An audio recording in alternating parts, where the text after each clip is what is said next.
Oke, assalamualaikum warahmatullahi wabarakatuh. Selamat berjumpa lagi dengan kami di channel YouTuber Kesehatan. Alhamdulillah pada hari ini kita kedatangan tamu Pak Dandim dari Kodim 0713 Brebes, Bapak Letnan Kolonel Infantri Sabto Broto. Nah, sekarang beliau sudah berada di ruangan ini dan berada di samping sebelah kiri saya. Selamat siang, Pak. Selamat siang, Mas Elvin. Alhamdulillah nih, tidak disangka-sangka, asli tidak disangka-sangka pada hari ini kita bisa kedatangan tamu yang luar biasa. Pak, ini to the point. Kebetulan kan sudah ada beberapa postingan tentang gerakan tangan Tuhan yang selalu ada Pak Sabto Brotonya di situ. Dan alhamdulillah dari 6 kegiatan atau 7 kegiatan kami selalu bertemu dengan Pak Sabto Broto di lapangan. Ini ada yang nanya, maksud gerakan tangan Tuhan itu apa, Pak? Oke, ini sempat menjadi viral loh, Pak, di teman-teman relawan, gerakan tangan Tuhan ini. Baik, terima kasih Mas Elvin.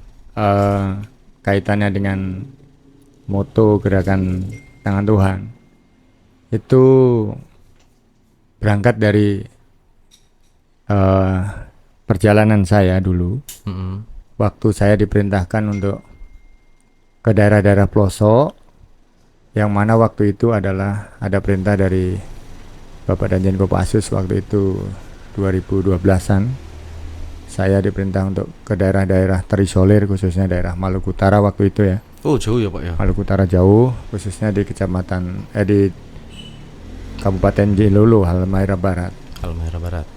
Ketika itu saya menginjakkan di tanah Jilolo. Ternyata setelah saya jalan-jalan, memang saya Tahun berapa itu, Pak? 2012-an, 2013-an. Jalan-jalan ke sana ternyata banyak warga yang terisolir, sehingga harus ke kota saja harus ada yang muter 40 kilo. Harus menyusuri sungai, setelah itu dapat muara, baru nanti ketemu pelabuhan kecamatan, yang mana tidak ada transportasi air secara normal. Dia hanya mengandalkan kalau nelayan keluar numpang. Jadi sekolah terlambat dan lain sebagainya itu. Terus kemudian kalau mutar dia harus 40 kilo, ada yang 20 kilo. Di sana kebetulan saya waktu itu pasang 2 jembatan di Kecamatan Ibu maupun Kecamatan Sahu. Ketika saya melihat potret masalah itu, di benak saya itu saya punya empati yang kuat. Ini cara hadir. Cara nolongnya gimana? Itu saya juga tadinya bingung. Kalau saya cara nolongnya saya dengan bermodalkan berangkat dari berpikir uang, mungkin saya sudah mundur juga layaknya orang lain. Patokannya itu ya. Patokannya kalau sudah bicara anggaran pasti kan bingung juga. Tapi saya tidak menyerah, sehingga terinspirasi di pinggir sungai ini bisa dilaksanakan dengan cara membagi tugas kepada masyarakat sebagai apa, pemerintah daerah sebagai apa, terus kemudian TNI Polri sebagai apa. Terus di situ orang-orang yang sudah mapan ya, dermawan atau donatur sebagai apa. Akhirnya saya membuat mapping solution bahwa permasalahan adalah bagaimana sih anak sekolah harus dengan santai, dengan senang bersepeda atau bahkan lari, tidak perlu harus susah menunggu dan telat. Sehingga terinspirasi membuat jembatan, yang mana waktu itu jembatan itu harus sungainya 3. 100 meter harus pakai kayu karena rawa, 80 meter yang kedua juga rawa, kemudian yang 90 meter itu adalah sungai arus deras, sehingga butuh jembatan gantung. Nah, disitulah saya berpikir, kebetulan ada jembatan gantung yang secara organisasi nggak ada, cuma penggiatnya adalah Pak Tony Rutiman dan Pak Suntana waktu itu. Itu dari tahun 2012 sudah kenal ya, Pak? Bahkan sebelumnya Pak Tony Rutiman dengan Pak Suntana sudah berjalan sebelum kita sudah berjalan. Tapi dengan adanya ketemu kita sehingga lebih mudah, karena apa? Kita aktif mencarikan titik-titik masyarakat yang memerlukan itu. Nah, dari yang tadi saya ceritakan Sungai 3 tadi, saya punya analogi bahwa membangun itu adalah nilainya pasti 100%. 35% tenaga lokal, 35% adalah material lokal, 30%-nya adalah material beli. Sehingga kami mapping. Kalau saya bisa mengajak masyarakat dengan menghadirkan tenaga gotong royong tidak bayar tadi, dengan menghadirkan material lokal oleh masyarakat juga, sehingga kita udah punya modal 65%. Nah, mosok dengan modal 65% nggak bakal selesai. Yeah. Nah, akhirnya mencari nih lagi, saya harus ketemu Pak Bupati, Kepala PU, kemudian masyarakat yang sudah dermawan dan sebagainya. Banyak yang setelah kita datangi, kita jelaskan. Untuk jembatan kayu sendiri, kayunya tidak beli. Sehingga kayunya dari masyarakat, cuman yang motong nanti yang biayai dermawan. Yeah. Motong Selama kayunya ini seperti itu. Selama ini seperti itu. Kemudian untuk semen dan batu pecah kan masyarakat tidak punya. Mereka punya batu besar, Yeah. pasir dan sebagainya. Itu hadir Pemda. Pemda hadir di situ. Terus jembatannya dari mana? Jembatan gantungnya ya Pak Tony Rutiman. Tinggal bawa edilas, jadi dibawa pasang. Dari setiap ide yang gagasan yang saya pikirkan untuk menyelesaikan jembatan itu, setiap orang yang saya temui kok selalu gayuh bersambut. Gampang gitu Pak. Gampang. Dileleh gampang. Ya, analoginya saya berpikir, ini kita adalah umat beragama hamba Tuhan, hamba Allah. Karena Muslim, saya hamba Allah SWT. Dan di lokasi yang saya tuju itu juga ada yang lokasinya Kristen. Sehingga untuk berbicara di depan agama berbeda-beda, akhirnya kami rubah hamba Allah menjadi hamba Tuhan, sehingga berlaku sama. Hamba Tuhan di sini saya uraikan dari pemikiran saya adalah orang yang diutus oleh Tuhan, bentuknya manusia, dengan ketulusan dan keikhlasannya membantu, baik dari materi yang punya materi, bagi yang tidak punya minimal tenaga dan pikiran dan waktu. Sehingga jembatan yang nggak mungkin itu kalau dinilai mungkin 4 miliar ada. Satu jembatan. Semuanya selesai itu, yang 1 gantung, 2 jembatan kayu. Total 4 miliar. 4 miliar ada itu. Secara logika uang dari mana ya? Secara logika uang dari mana? Ternyata hamba Allah dikumpulkan, atau saya terkenalnya adalah tangan Tuhan tadi, kayu bersambut semua. Sehingga ikon tangan Tuhan ini yang tadinya hanya di kepala saya, sehingga saya buat untuk sebagai bahan saya untuk berbicara dengan orang lain, untuk presentasi dan sebagainya. Mari belajar untuk menjadi tangan Tuhan dimanapun berada, dengan dimensi apapun. Tidak harus dengan jembatan gantung. Tercetusnya waktu di situ. Sebelum Pak Dandim ke situ belum ada gambaran. Belum ada gambaran. Gerakan tangan Tuhan belum ada. Karena saya melihat langsung potret masalah, bisa memotret masalah, kemudian mencarikan solusi, kemudian melaksanakan solusi, sehingga orang-orang kita datangi, kita ajak ngobrol, ternyata nyambung semua. Coba kalau saya yang ngobrolnya orang yang tidak nyambung, mungkin saya tidak punya analogi tangan Tuhan tadi itu. Ya, dan kami yakin bahwa Pak Dandim datang ke situ sebagai sedang dalam rangka tugas ya Pak. Tugas untuknya membantu daerah-daerah yang terisolir di situ. Ya, kebetulan waktu itu ada pelosok itu tugas ya. Ya, ada ekspedisi NKRI yang dimotori oleh Kopassus. Di sini juga ada perintah Bapak Kasat selaku komando atas. Sebenarnya saya di situ adalah mengantarkan adik-adik kita untuk ekspedisi dalam rangka penelitian. Ada flora fauna, potensi bencana, geologi, pemberdayaan masyarakat. Kemudian kami juga ada kebudayaan dan lain sebagainya. Nah, kebetulan ada pengabdian masyarakat. Nah, saya memperkuat di pengabdian masyarakat ini, masalah-masalah yang itu. Disitulah kami berangkat mempunyai moto yang tangan Tuhan tadi itu.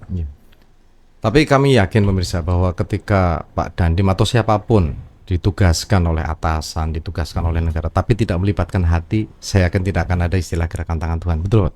Ya betul. Ya, artinya Pak Dandim memang dari dulu sudah sudah jatuh cinta dengan satu sisi di bidang kemanusiaan, apalagi Pak Dandim pas masuk ke pelosok mengemban tugas di masyarakat ya Pak ya? Ya.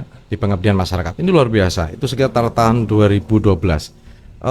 Mohon maaf, kita ke depan. Dari tahun 2012 sampai hari ini sudah berapa jembatan yang Pak Dandim bangun? Kalau khusus saya sendiri di daerah Halmahera Barat itu ada 5. Kemudian di Seram 1, di Aceh ada 5. Kebetulan di Brebes ini rencana 3. Jadi di Wadas Kumantung, daerah Tonjong, kemudian Cisaat itu daerah Bantar Kawung ya. Kemudian ini Kalinusu di antara Bumiayu dengan Bantar Kawung. Semuanya sudah 14. Dari 14 itu yang paling berat di mana Pak? Yang paling berat adalah di Pulau Seram. Pulau Seram. Pulau Seram. Pulau Beratnya Seram. di apa, Pak? Beratnya pertama jauh dari kota. Itu perjalanan hampir 12 jam. Sehingga masyarakat di situ yang 12 jam. 12 jam. Masyarakat di situ yang terisolir hanya Bumeyu Jakarta 12 jam. Luar biasa. yang terisolir di situ masyarakat ada 4 desa. Yang mana selain terisolir di sana mereka tidak ada air bersih juga. Sehingga anak-anaknya dekil, kotor, nggak pernah mandi dan sebagainya. Sehingga akhirnya kita buat, akhirnya dulu kebetulan aku didampingi Kabag Humas ya. Akhirnya Kabag Humas saya nelpon Bupati langsung. Saat itu langsung dikirim toren pengeboran dan sebagainya. Sehingga jembatan jadi, tempat untuk mandi bersihnya juga jadi. Kebetulan juga sama Pak Suntana juga di sana waktu itu, Pak Rutiman. Sudah 14 ya, Pak. Terus tadi yang terberat di Pulau Seram. Tapi semoga saja nanti yang ada di wilayah Kabupaten Brebes khususnya tidak terlalu berat seperti pulau-pulau lain gitu, Pak. Oh, tidak. Ini ada pertanyaan lagi, Pak, dari beberapa teman-teman. Kami kan sering nuwun sewu, sering ngerasani Bapak. Saya sering laporan gini. Ada beberapa pertanyaan yang sebenarnya menggelitik. Satu, pertama perjumpaan kami dengan Pak Dandim adalah ketika kita melakukan penanaman pohon di lereng sebelah barat Gunung Slamet, Pak. Ya. Itu pertama kali kami ketemu dengan Pak Dandim. Tinggi besar. Kami pikir nuwun sewu, mohon maaf, Pak Dandim ini tidak akan sampai puncak ke lokasi yang hutan gundul. Kami pikir seperti itu, Pak.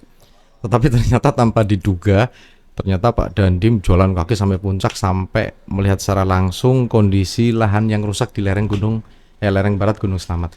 Nah, yang bikin motivasi Bapak sampai ke lokasi itu apa, Pak? Nuwun sewu, ini sekarang zaman-zaman yang pencitraan segala macam, Pak. Tapi kami melihat sendiri bahwa tidak ada sedikit pun pencitraan dari Bapak. Nah, motivasi dari Pak Dandim sampai ke lokasi langsung itu apa, Pak?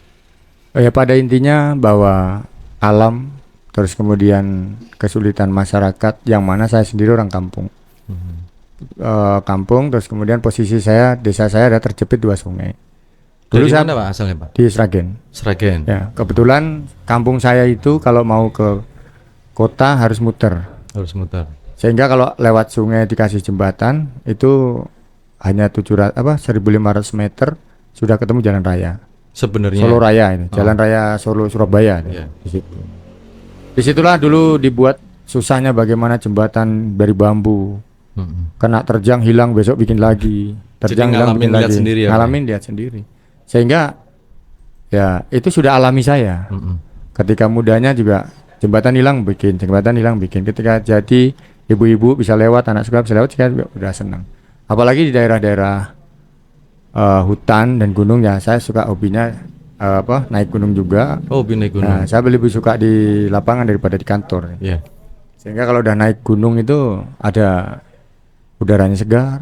Terus di sisi lain saya juga pengen menyemangati para relawan yang sudah dengan mengorbankan waktunya itu jadi tangan Tuhan juga. Karena nggak semua orang mau. Betul. Tangan Tuhan itu bagi orang yang mau dengan didasari tulus dan ikhlas, itu namanya tangan Tuhan. Kalau menurut saya mengartikannya seperti itu. Saya setuju.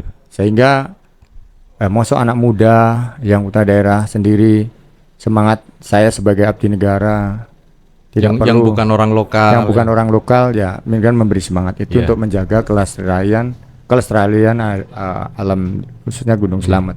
Yang apalagi kalau sampai digundulin dan sebagainya terjadi banjir bandang dan itu sangat berbahaya. Bahkan saya dengan melihat Gunung Slamet kemarin yang kita jalani, saya sekarang sudah mengembangkan menanam 2 hektar akar wangi, yang mana kalau ditanam sekarang mungkin tidak berdampak banyak karena cuma 1 truk.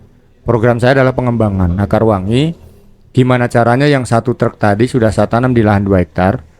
Nanti ketika 1 tunasnya tumbuh menjadi 200 tunas, berarti hitungan matematikanya juga 200 truk. Sehingga bisa berbuat banyak.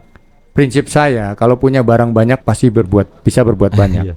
Tapi kalau nggak punya barang nggak bakal bisa berbuat banyak di situ. Oh, berarti gara-gara Pak Dandim ngecek lokasi langsung akhirnya punya motivasi baru menanam akar wangi. Akar wangi sudah saya tanam di lahan TNI di Songgom. Kita punya lahan 11 hektar. Yang itu nantinya untuk khusus masyarakat Brebes yang secara geografinya rawan longsor dan lain sebagainya. Termasuk salah satu di lereng gunung. Di lereng gunung itu. Tuh pemirsa, luar biasa. Jadi Pak Dandim ini ngecek lokasi bukan semata-mata pencitraan atau hanya kepengen tahu, tetapi pulang dari puncak tersebut Pak Dandim mikir keras lalu tercetus ide untuk menanam akar wangi. Ya, betul. Ada sekitar 2 hektar ya Pak. 2 hektar di Songgom. 2 Silahkan hektar di dilihat. Songgom. Nantinya kalau sudah memang layak tanam akan disebar ke warga Brebes yang memang tanah atau lahannya berpotensi longsor nih Pak. Ya, betul. Ini ada pertanyaan lagi Pak.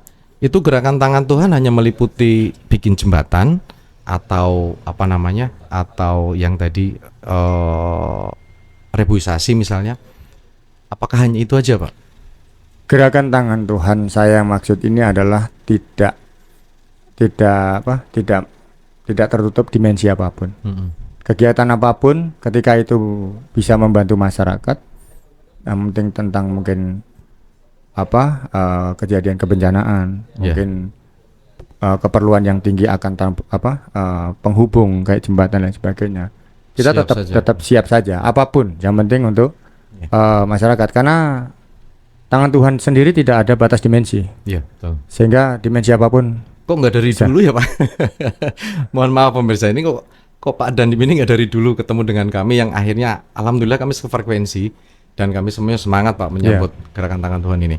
Permasalahan sampah juga menjadi permasalahan yang luar biasa di Kabupaten Brebes Pak. Kebetulan kami aktif di persampahan di Kabupaten Brebes. Ada sekitar 1.500 ton per hari di Kabupaten Brebes. Barangkali Pak, nanti teman-teman dari relawan atau komunitas yang lain kita bikin kegiatan tentang persampahan, kami bisa mengundang Bapak. Oke, bisa. Apapun untuk kemajuan Brebes, apalagi untuk mensejahterakan masyarakat, saya siap. 24 jam. 24 jam. Siap. Alhamdulillah, luar biasa. Pak, ke depan mau sampai kapan Pak melaksanakan gerakan tangan Tuhan ini? Sampai akhir hayat. Walaupun sudah pensiun mungkin nanti. Sudah pensiun pun tetap ya. Harus bermanfaat. Luar biasa. Luar biasa. Ini ada pertanyaan yang sebenarnya saya takut mengungkapkannya. Yang jelas ini penting juga. Tanyain coba. Itu gerakan tangan Tuhan duitnya dari mana? Ya, duitnya dari tangan Tuhan. Dari tangan Tuhan. Iya. Iya, seperti kadang begini, ada juga yang membantu, tapi tidak mau disebutkan, ada juga. Iya. Jadi contoh ketika kita membuat jembatan, ini yang las siapa? Yang memberikan alat las siapa? Yang membawa kendaraan dari barang dari Bogor sampai lokasi siapa? Itu sudah ada tangan Tuhannya masing-masing. Sehingga ketika saya punya prinsip kerjaan apapun, kalau tangan Tuhan itu udah kumpul, diskusi pasti selesai. Betul. Karena pasti banyak jalan. Karena tidak ada batas dimensi apapun. Pasti akan tembus, tertutup apapun tembus. Iya, kami menyaksikan sendiri pemirsa ketika kami dihubungi salah satu teman dari relawan di Kuta Mandala, tolong bantu kami, ini ada besi sumbangan dari Pak Dandim datang. Saya belum tahu sama sekali Pak. Begitu kami sampai lokasi jam 7 pagi, kisi besi apa? Bilang gitu. Jembatan di mana? Wadas Gumantung. Saya langsung menggambarkan betapa susahnya kita membawa besi sepanjang itu seberat 1,5 ton menuju lokasi yang perjalanannya 1,2 km. Saya tidak terpikir Pak. Ini gimana caranya? Karena kami punya jaringan, kami bikin poster Bismillahirrahmanirrahim. Kami belum mengenal lebih dekat dengan Pak Dandim. Kita share poster, alhamdulillah ternyata masyarakat luar biasa. Dan bahkan kami para relawan, kami menilai akomodasi dari titik kumpul menuju lokasi itu paling ke 2 hari Pak. Jam 2 siang sudah selesai. Semangat masyarakat. Iya. Kami yakin betul ketika Pak Dandim menggarisbawahi atau bertemakan gerakan tangan Tuhan, secara tidak sadar mereka juga sudah memasukkan itu Pak. Jadi kalam sadarnya. Ya, kalam sadarnya. Jadi benar-benar ini serius. Salah satu senior kami di Gunung Slamet di Sirampok itu sampai geleng-geleng kepala Pak. Melihat tenaga mereka yang luar biasa, semangat mereka yang luar biasa. Karena kami pikir itu 2 hari baru selesai. Ternyata pada kenyataannya hanya jam 2 siang udah selesai, 2 saka sudah masuk ke lokasi. Ini kalau misalnya tidak didengungkan gerakan tangan Tuhan, saya yakin 2 hari baru selesai Pak. Itu salah satu alam sadar yang mereka gunakan dengan menyimpulkan dari kalimat-kalimat yang Pak Dandim sebutkan selama ini Pak. Dan kami juga selaku teman-teman dari relawan mendoakan semoga selalu sehat Pak. Amin. Dan supaya bisa berbuat lebih banyak lagi untuk masyarakat umum. Nah, tadi pagi juga saya kaget, tahu-tahu saya disuruh datang ke sana, saya meliput, wah luar biasa, kok nggak ada capeknya nih Pak Dandim nih. Jujur di Tonjong belum selesai. Di Tonjong kemarin sempat cek di daerah Kebandungan. Padahal sebelum di Kebandungan, Pak Dandim sudah cerita ke saya bahwa Pak Dandim punya rencana bikin jembatan gantung di Pulau Sari Brebes ya Pak. Lah kok ini di Kalinusu? Apa nggak ribet Pak? Kalau urusannya untuk amal nggak ada kata ribet. Nggak ada kata ribet nih Pak. Jadi capek itu vitaminnya memang itu. Vitaminnya memang itu. Vitamin saya hanya masyarakat tertawa Dan saja. tidak boleh mengeluh ya, Pak. Tidak mengeluh. Sepertinya tidak pernah mengeluh Pak Dandim ini. Vitamin capeknya hanya melihat masyarakat yang tadinya mempunyai kesulitan, termenung, nggak ada jembatan, ketika mereka tersenyum bisa melewati, itulah vitamin saya jadi semangat, Iya. nggak capek di situ. Berarti menemukan momentum haru itu yang bikin akhirnya semangat Pak Iya, Dandim untuk semangat. terus berkreasi nih, Ya, Pak. kayak tadi saya datangi ke masyarakat Nesus, Kali Nusu ya Nusu. di Bumi Ayu. Saya pengen ngobrol sama mereka. Seberapa besar sih butuhmu tentang jembatan? Ternyata sangat luar biasa Luar butuhnya. Sehingga masyarakat kami jelaskan, mau nggak gotong royong? Kalau nggak mau gotong royong, ya berarti tangan Tuhannya kurang. Iya. Berarti kalau tangannya kurang, berarti nggak selesai. Iya.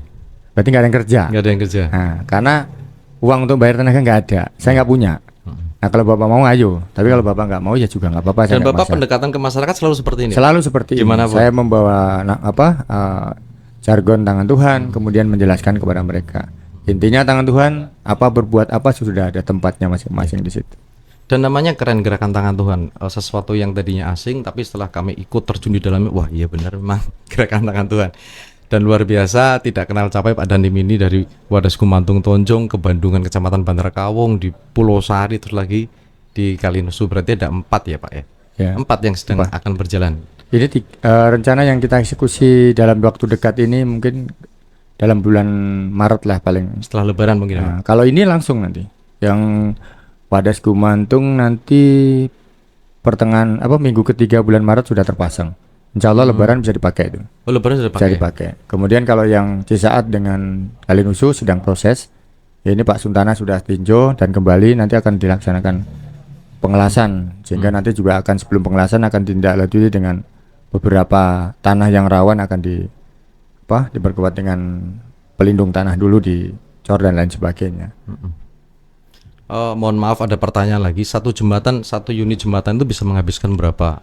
Satu unit jembatan Rupiah, itu Tergantung panjangnya ya. ya tergantung panjangnya. Kalau ukuran 70 meter sampai 80 meter, kalau itu proyek itu bisa 1,4 M. Kalau diproyekkan. Kalau yang panjangnya 100 meter itu perlu barang-barang khusus itu bisa sampai 3,2 M. Ya. Sehingga dengan hadirnya Karena pesan ya Pak. ya karena pertama pesan, konsultan bayar, Oh, tenaga bayar dan sebagainya. Tapi di sini gerakan gotong royong tangan Tuhan nggak perlu. Paling-paling banter ya 400-an juta selesai itu. Udah terpanjang semuanya itu. Kalau dihitung segala. Jadi kayak Pak Suntana, konsultan nggak perlu dibayar. Karena memang beliau nggak dibayar juga. enggak. Ya, pengelasan juga ada timnya tersendiri di situ. Pak Suntana memang Pak Suntana itu punya senior ya dari orang Swiss itu, Pak Tony Rutiman. Itu memang jiwanya untuk membantu masyarakat. Karena dulu pernah dia di Thailand, dia lumpuh sekitar 4 tahunan. Pak Tony Sehingga itu- bernadar, kalau lumpuh saya sembuh, hidup saya hanya untuk masyarakat, membuat masyarakat yang butuh jembatan. Di situ Pak Tony Rutiman sudah terkenal di seluruh dunia, konstruksi yang kaitan dengan jembatan dari itu, Swiss itu, dari Pak? Swiss itu. Sehingga banyak perusahaan-perusahaan yang membantu Pak Tony Rutiman untuk kegiatan di pelosok-pelosok desa. Salah satunya yang kita pasang di Wadas Gumantung ini kan itu materialnya tidak bayar. Iya. Yang bayar kan pabrikannya, Iya, transportasinya, kemudian Jadi bisa lebih meminimalisir pengeluarannya Pak. ya. Berarti Pak Tony Rutiman atau Pak Sultana dimanapun ada jembatan atau masyarakat membutuhkan jembatan pasti mau Pak. Pasti mau, Pasti mau. pasti mau. Asal yang menyampaikan Pak Dandim. Yang menyampaikan saya, dan saya juga pasti punya orang juga. Contoh kemarin seperti di Aceh. Waktu saya masih dinas di batalion sebelum penugasan Papua, 2 jembatan saya dampingi. Ketika yang Di Aceh itu, Pak? di Aceh. Jembatan yang 3 lagi, ada 3 jembatan lagi. Waktu itu saya posisi tugas di Papua, Puncak Jaya Papua. Pak Suntana telepon saya, udah datang saja. Nanti kita akan backup. Di situ ada nanti namanya Pak Samsul, kebetulan dulu Pak Camat. Waktu saya konflik, setelah saya dan Yon, Pak Samsul jadi asisten 1. Itu yang akan dampingi di lapangan secara bahasa dan lain sebagainya. Iya. Jadi tidak perlu saya hadir pun bisa. Sana tangan Tuhan sudah di mana-mana. Iya. Tinggal kontak pakai HP, dampingi. Nah, kalau ada sesuatu yang ini dikomunikasikan, selesai. Dan berefek di masalah motivasi Pak. Motivasi. Ya, motivasi. Jujur kami menyaksikan sendiri kemarin pas di Wadas Gumantung betapa luar biasanya Pak Dandim, ada Pak Pangdam juga. akhirnya kayak nyetrum ke Pak PJ Bupati Brebes nih Pak. Yap. Ya. Ya. Pak PJ Bupati Brebes begitu akrab ngobrol dengan warga dan mendengarkan keluhan-keluhan warga yang sefrekuensi ternyata Pak PJ Bupati itu. Itu juga salah satu efek yang baik dari gerakan tangan Tuhan nih Pak. Ya. Dan itu sudah difikirkan oleh Pak Dandim sebelumnya. Maksudnya dalam perencanaan membuat jargon dari gerakan tangan Tuhan itu, apakah Pak Dandim juga kepengen ngajak atau ngasih motivasi ke pejabat-pejabat yang lain atau orang-orang yang lain mungkin Pak? Ya, pada kegiatan yang kami laksanakan kemarin, Bapak Pangdam 4 di Ponorogo itu sangat apresiasi, sehingga dengan semangatnya masyarakat setiap saya laporkan itu, beliau pengen lihat langsung, Tertarik juga tertarik. Makanya kemarin hadir di sana. ya? Kemudian kalau Pak BJ sebagai yang memiliki wilayah di situ juga saya hadirkan, ternyata satu frekuensi semangat di situ, sehingga saya laporkan di sini ada beberapa titik yang perlu segera dibantu, yaitu kebutuhan akan jembatan. Salah satunya di Cisaat, kemudian di Kalinusu. Dengan hadirnya beliau, ternyata tangan Tuhan hadir di mana-mana. Nah, kan membawa berkah juga hadirnya Pak PJ, hadirnya Pak. Jadi kayak multi level marketing ya Pak. Berat. Dan itu memang yang sedang kami harapkan atau kami tunggu-tunggu Pak. Banyak orang yang seperti tadi kami menyaksikan sendiri sebelum Pak Dandim datang di lokasi di Kalinusu, kami sempat berinteraksi dengan ibu-ibu dan bapak-bapak. Ada sempat yang meneteskan air mata Pak. Kenapa nangis Pak? Kenapa nangis Bu? Emosional. Ada videonya nanti saya share. Itu Mas awit zaman Kali Pemali ke Ana. Katanya sejak mulai zaman Kali Pemali ini ada sampai saya sekarang umur 47 tahun nembe Mas kising Arab ada rencana bikin jembatan dan semoga saja ini terrealisasi dengan baik. Saya kasih penekanan Pak, saya kasih penekanan bahwa insya Allah Pak Dandim ini memang membawa berita baik dan saya membuktikan bahwa ada beberapa titik yang memang sedang digarap oleh Pak Dandim. Bro, antusias nangis sampai ada yang histeris. Ada videonya nanti saya kirim. Betapa bangganya mereka dan kami juga akhirnya bisa menyimpulkan ini salah satu kenikmatan yang mungkin dicari oleh Pak Dandim. Betul nggih Pak? Betul, kenikmatan luar biasa. Dan saya yakin orang-orang seperti itu mendoakan sangat tulus. Amin. Yang jelas secara umum selain ini hasil karya atau inisiatornya dalam hal ini adalah Pak Dandim, di satu sisi memang Tuhan sudah menggariskan bahwa Pak Dandim harus seperti ini, ditambah lagi ada beberapa lokasi yang memang warganya menantikan kehadiran Pak Dandim dengan jiwa yang seperti itu. Nggih Pak nggih. Barangkali ada pesan ke warga yang mungkin sampai detik ini masih terisolir Pak. Baik, mungkin sebelum saya ngobrol tentang kaitan masyarakat yang pengen terisolir, yang masih ada terisolir tapi belum terwadain, bahwa gerakan ini tidak hanya di Brebes saja. Saya sudah bawa perintah dari Bapak Pangdam 4, Bapak Danrem 021 Wijaya Kusuma. Oh, tidak harus di Brebes. Ya, tidak harus di Brebes, dilebarkan lagi. Ini ada Pak Suntana sudah tinjau medan di Tegal. Oh, di Tegal. Kabupaten Tegal itu ada 2 titik. Cuman yang bisa progres jangka pendek 1. Yang 1 nanti on progress di bulan Juni. Di bulan Juni nanti ada on progress sekitar 20 unit. Nah, tinggal siapa yang mau pakai di situ. Nah, siapa yang mau pakai, tangan Tuhan siapa yang mau menjemput, itu bisa langsung untuk mewadahi masyarakat yang membutuhkan jembatan. Bahkan kemarin Gunung Kidul, yang harusnya Kalinusu ini harusnya ke Gunung Kidul kemarin. Oh, ini yang harusnya karena di sini wilayah saya, akhirnya mending didahulukan Kalinusu dulu, nanti yang Gunung Kidul untuk on progress yang bulan Juni. Yang 20 unit bareng dengan yang Tegal. Nah, harapannya jadi dengan Pak Suntana ini, setiap saya dinas dimanapun pasti selalu ditelepon, Pak Sabto dinas di mana? Ini ada jembatan sekian unit, Bapak mau pasang di mana? Itu yang selalu ditantang saya oleh Pak Suntana di situ, gitu ya. Dari mulai dulu sampai sekarang. Ya, mungkin bagi warga masyarakat yang mungkin masih terisolir tapi belum terlihat saya atau mungkin belum terwadai, nanti kita akan berupaya dengan berdiskusi dengan para tangan Tuhan, mudah-mudahan bisa kita hadir sampai di sana. Luar biasa pemirsa. Ini ada salah satu yang salah satu metode bahwa ketika kita punya inisiatif yang baik, punya niat yang baik, dan kita pakai jargon gerakan tangan Tuhan, pasti akan berjalan dengan lancar semua ya Pak ya. Ya. Sejauh ini dari 14 titik jembatan yang Pak Dandim garap, ada nggak Pak yang mengalami kesulitan gitu Pak? Kalau alhamdulillah yang 14 itu tidak ada kesulitan. Hanya Tidak ada? satu waktu itu ya, kejadian di Kecamatan Ibu ya. Di? Kecamatan Ibu di Halmahera Barat. Oh, di Itu Halmahera pengalaman saya. Ketika mau kerja yang gotong royong tidak ada. Warganya nggak ada? Saya sudah merintahin kepala desa, bahkan ternyata yang gotong royong saya harapkan minimal tiap hari 60 orang, yang ada paling 15. Saya bingung ini kok kenapa ini? Akhirnya saya suatu malam tuh duduk saya di dekat gereja. Ini kalau gereja kok penuh. Wah, kayaknya Ibu Pendeta yang bisa menggerakkan masyarakat ini. Akhirnya saya datangi Ibu Pendeta, saya ajak ke pinggir sungai diskusi. Nah, Bu Pendeta itu bagian dari bantangan Tuhan juga di situ. Iya. Sehingga bisa, Bu, saya mau bikin jembatan di sini. Ibu bisa mewadahi saya untuk para jemaatnya untuk gotong royong di sini. Alhamdulillah, diskusi itu kan bagian daripada mengajak tangan Tuhan. Ternyata Gayo bersambut, Ibu Pendeta, bahkan Ibu Pendeta menunggu sampai selesai. Kebetulan Ibu Pendeta istrinya Bapak Camat. Oh. Nah, ternyata masyarakat itu ada yang langsung saya bicara langsung. Ini ada juga yang tidak. Tapi saya tidak kalah akal. Pasti ada orang yang Pasti ya Pak ya. bisa menjinakkan. Singa aja ada pawangnya. Masyarakat pasti juga ada pawangnya di situ. Dan tangan Tuhan itu memang mencakup semua-semuanya Pak ya. Iya. Akhirnya untuk menjadi sebuah tujuan memang harus melibatkan banyak orang dengan frekuensi yang sama, dengan keinginan yang sama, di garis yang sama gitu Garis Pak. yang Ya. sama. Mungkin cukup nggih Pak nggih. Nggih, monggo. Matur nuwun, Mas Evin. Matur nuwun sangat Pak.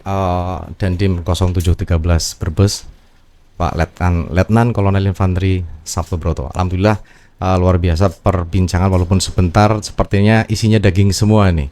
Jadi nanti masyarakat akan mengetahui apa itu gerakan tangan Tuhan, seperti apa gerakan tangan Tuhan, dan juga tadi Pak Dandim juga berpesan atau memberikan harapan kepada masyarakat bagi masyarakat atau warga masyarakat yang sampai hari ini masih terisolir. Semoga saja nanti kita akan segera mengumpulkan data, kita berdiskusi segala macam yang kedepannya supaya akan lebih banyak lagi masyarakat yang bisa lebih luas ruang lingkupnya dalam berkehidupan. Ngaten Pak nggih. Nggih, nggih. Oke, terima kasih sekali pemirsa semuanya, perbincangan yang singkat, padat tapi isinya daging, dan semoga ini menjadikan sebuah momentum yang luar biasa untuk kita semuanya bahwa berbuat baik kepada sama adalah hukumnya wajib. Apalagi sudah diterangkan oleh Pak Dandim tadi tentang gerakan tangan Tuhan. Oke, terima kasih sekali atas perhatian Anda. Sampai jumpa di video-video kami berikutnya. Terima kasih. Assalamualaikum warahmatullahi wabarakatuh. Waalaikumsalam warahmatullahi wabarakatuh.